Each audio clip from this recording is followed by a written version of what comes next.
Free way of living. I'll just give you a snapshot of my situation, if you like. I was born in Brisbane and introduced to the understandings of the human condition by my girlfriend Annabelle, and in my early 20s. And she explained the Adam Stork picture to me once after a movie. We saw a movie, and I had been to art school, and I had gone down a lot of roads looking for what the crisis of my childhood was, which was meaninglessness. It was a bleak place in terms of love, as in I just looked out at the world and I was going, where do I fit in? Who am I? What's this all this selfishness, aggression about? And you're looking around, you can't reconcile anything. And then as you grow up, you see that in yourself, and then that's something that you just don't want to deal with anymore. So then, as Jeremy's explained very well today, you just cut out at that point and you cease asking that question. And then you take up some way of life in order to feel good about yourself, i.e. prove yourself. Now, once I heard that Adam Stork story, the penny dropped for me, and I just knew it in my bones. That I remember saying to her, yeah, that's it. And anyway, so I was basically a member of the foundation since then, and I've been quietly digesting it.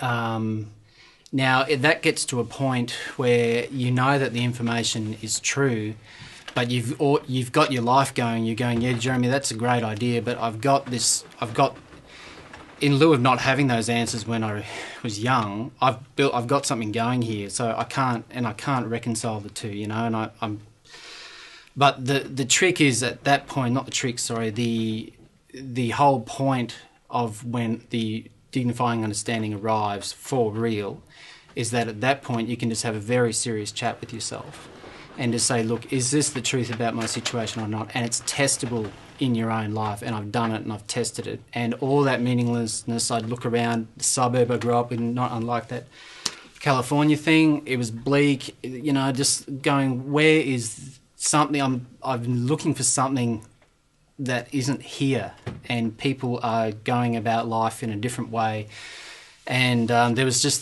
these pieces that just didn't connect. And anyway, this information it's logically answered all those questions for me, and that's what I love about it, and it resonates in me in a purely logical way, and I don't have to defer anything. It's not a stretch of your imagination or anything like that.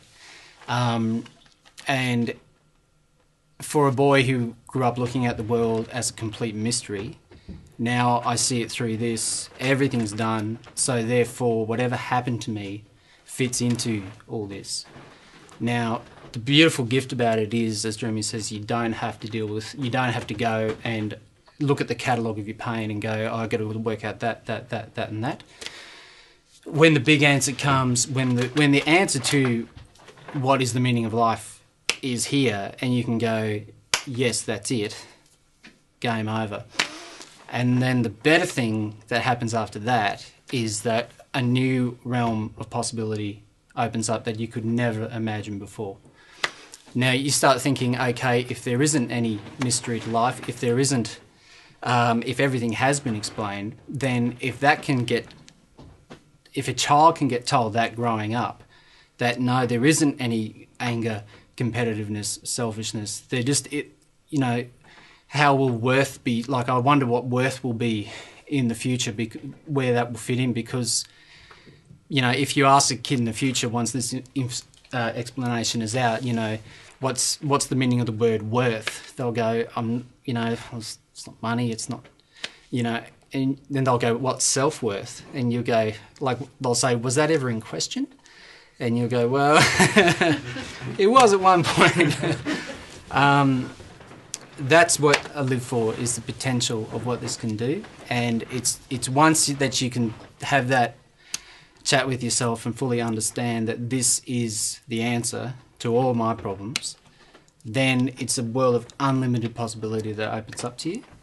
And then that's a vision that, as a conduit generation, that we live off. And that's what's possible now and is happening in real time, in real life.